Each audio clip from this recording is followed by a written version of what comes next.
Bienvenidos a otro episodio de nuestro programa llamado Una perspectiva bíblica con el Dr. José Uter.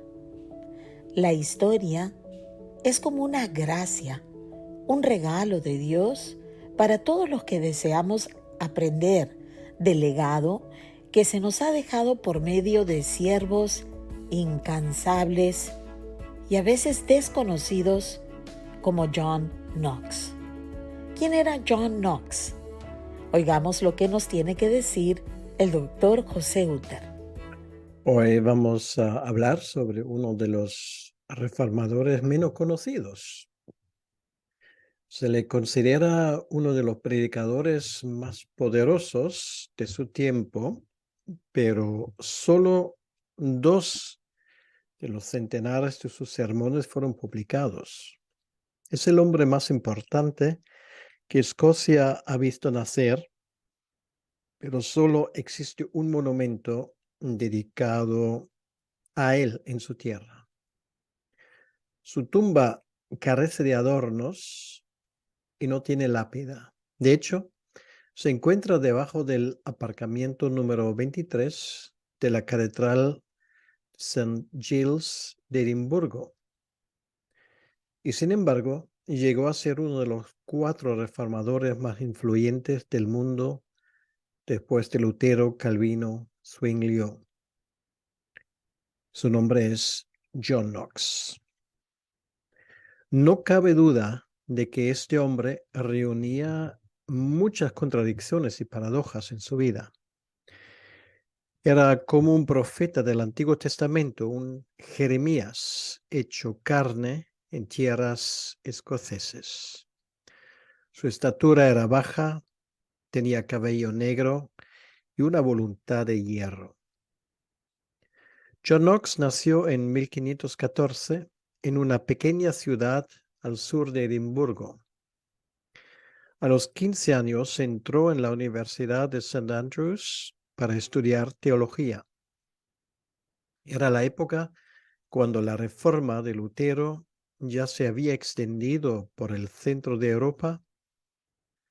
Luego fue ordenado sacerdote, pero en vez de subir al púlpito y oficiar misas, ejerció de notario y educó a hijos de la nobleza local. En aquellos años Escocia vivía momentos dramáticos. Mucha gente estaba furiosa con la Iglesia Católica, que era la dueña de la mitad de las tierras del país, empobrecido y que ingresaba anualmente 18 veces más dinero que la corona escocesa. Los obispos y sacerdotes eran simplemente políticos que vivían de sus privilegios y prebendas. Sus vidas se caracterizaban por la ausencia de cualquier modestia y pudor. Un ejemplo era el arzobispo de St. Andrews, el cardenal Beaton, que convivía abiertamente con concubinas y tuvo por lo menos 10 hijos. Las excelentes conexiones por vía marítima entre Escocia y el continente facilitaron la llegada de literatura luterana escondida en los barcos comerciales. Las autoridades eclesiales estaban alarmadas por la herejía luterana e hicieron todo lo posible para erradicarla. Un año antes de que Knox empezara a estudiar teología, quemaron públicamente a uno de los luteranos más conocidos de Escocia, a Patrick Hamilton. Cuando Knox tenía casi 30 años, tuvo su primer contacto con el ministerio de Thomas Guilliam. Pero el joven sacerdote escocés fue la revelación de su vida y decidió juntarse con los luteranos. En una ocasión, leyendo Juan capítulo 17, las palabras le impactaron de tal manera que cambiaron su entendimiento de la fe cristiana. Pronto, Knox se convirtió en el guardaespaldas de George Wishart, un predicador protestante apasionado que le acompañó por toda Escocia. En 1546, el año en el que murió Lutero, el cardenal Baton arrestó a Wishart y le ejecutó por hereje. Como respuesta, 16 líderes protestantes asaltaron la residencia del cardenal, el castillo de St. Andrews, y tomándose la justicia por sus manos, mataron a Baton. Con la ayuda de tropas franceses, porque hay que tener en cuenta que Francia era aliada de Escocia, el castillo se puso bajo asedio. John Knox, que no participó en el ataque a Baton, aprovechó una oportunidad para reunirse clandestinamente con los protestantes dentro del castillo. Durante un culto de domingo, uno de sus líderes habló de la necesidad de elegir pastor propio y le pidió a Knox aceptar el cargo. La congregación aprobó la moción, pero Knox se echó a temblar y empezó a llorar desconsoladamente porque se sintió completamente inadecuado para la tarea. Finalmente aceptó el cargo porque sintió que Dios mismo le había llamado. Sin embargo, su ministerio duraría poco tiempo. En 1547, los protestantes del castillo de St. Andrews tuvieron que firmar la capitulación. Algunos fueron encarcelados y otros, entre ellos Knox, reducidos a esclavos y enviados a una galera francesa. Parece que el ministerio de Knox había llegado a su fin. Pero no fue así. Unos meses después, la galera de Knox volvió a las costas de Escocia. Era un día frío y espesas nieblas envolvían la nave. La costa apenas era visible. La salud de Knox ya se había deteriorado mucho. Los ojos del predicador escocés buscaron la ciudad costera de St. Andrews con su castillo y su catedral que conocía bien. De repente encontró lo que buscaba y se dirigió a un compañero. Sí, lo reconozco. Veo la torre de la iglesia donde Dios abrió mi boca por primera vez para predicar su palabra. Tengo la certeza de que no partiré de esta vida hasta que mi lengua glorifique a Dios de nuevo en aquel lugar. Estas eran las palabras de Juan Knox. Todo indicaba que se trataba de los delirios de un hombre moribundo. Escocia estaba bajo el dominio inquebrantable de los franceses. El país estaba regentado por María de Guisa, que gobernaba en lugar de María Estuardo, que estaba siendo educada en Francia y ascendería al trono más tarde. El tiempo de los reformadores Hamilton y Wishart parecía lejano, pero el fuego en el corazón de Knox no se había apagado. Aunque todos estaban desesperados, él no. Enfermo y débil, en este momento John Knox oró con voz firme: Señor, dame Escocia o me muero. Y ocurrió algo inesperado. Después de 19 meses fue liberado por su mala salud. Ya no servía ni para esclavo. Su muerte parecía cuestión de días. Pero en contra de cualquier pronóstico, se recuperó. Pasó los siguientes 5 años en Inglaterra y pronto se ganó la reputación de predicador excelente. Cuando María Tudor fiel defensora de la fe católica, accedió al trono. Knox tuvo que huir a Francia y finalmente llegó a Ginebra. Allí conoció a Juan Calvino. El reformador francés describió a Knox como un hermano, un incansable luchador por la fe. Knox, a su vez, se quedó tan impresionado por la Ginebra de Calvino que la llamó la más perfecta escuela de Cristo que jamás ha existido en la tierra desde los tiempos de los apóstoles. Pero no se quedó allí. Knox siguió su camino y llegó a Frankfurt, donde se juntó con otros refugiados protestantes de habla inglesa antes de volver finalmente a Escocia en el año 1555.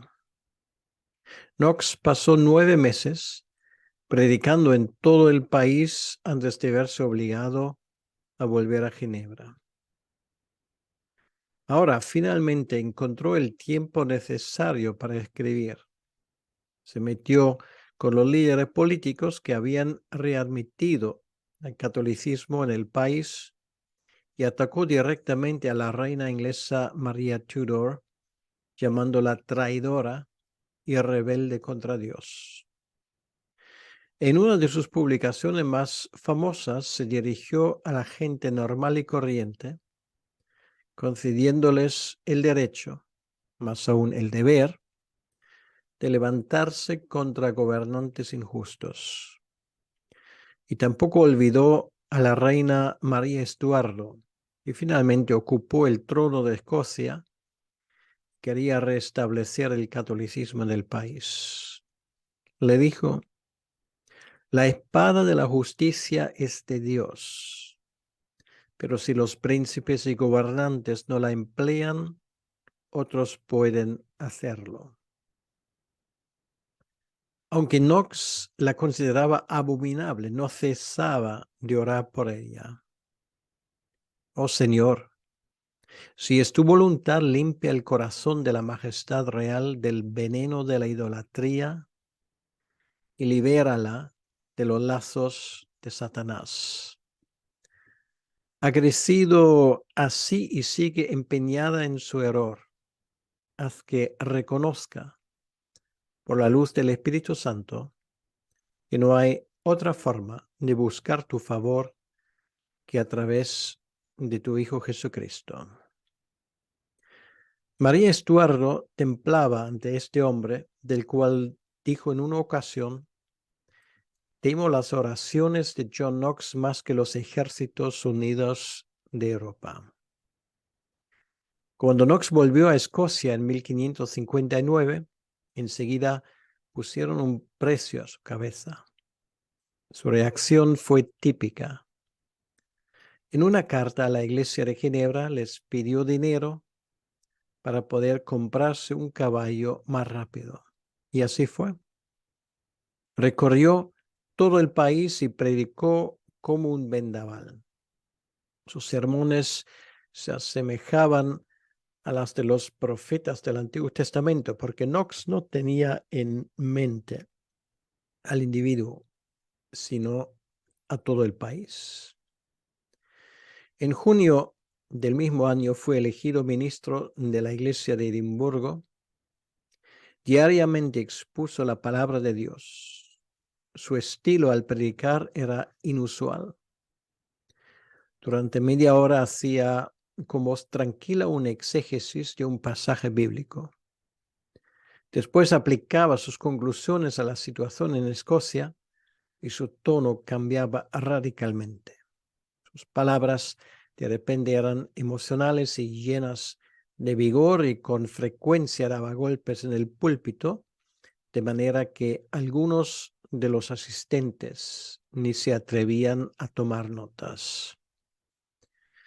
Bajo su liderazgo, la fe protestante se extendió por toda Escocia y finalmente en 1560 se firmó el Tratado de Berwick, en el que Inglaterra y Francia se comprometieron a retirarse de Escocia. El convenio fue posible porque en Inglaterra había accedido al trono la reina Isabel I, que simpatizaba con los protestantes escoceses. El nuevo Parlamento escocés encargó a Knox y a 5 personas más redactar una confesión de fe. Se estableció la Iglesia Presbiteriana de Escocia, que se organizó de forma similar a la Iglesia Reformada de Calvino en Ginebra. El reformador escocés acabó sus años en la iglesia de San Andrés en Edimburgo. Dios le había dado Escocia y ahora podía morir. Uno de los momentos más dramáticos de su vida llegó cuando 3 meses antes de su muerte se enteró de la masacre de los protestantes franceses en la famosa noche de San Bartolomé, el 24 de agosto de 1572. En los últimos momentos de su vida pidió a su esposa leerle el capítulo 17 de Juan.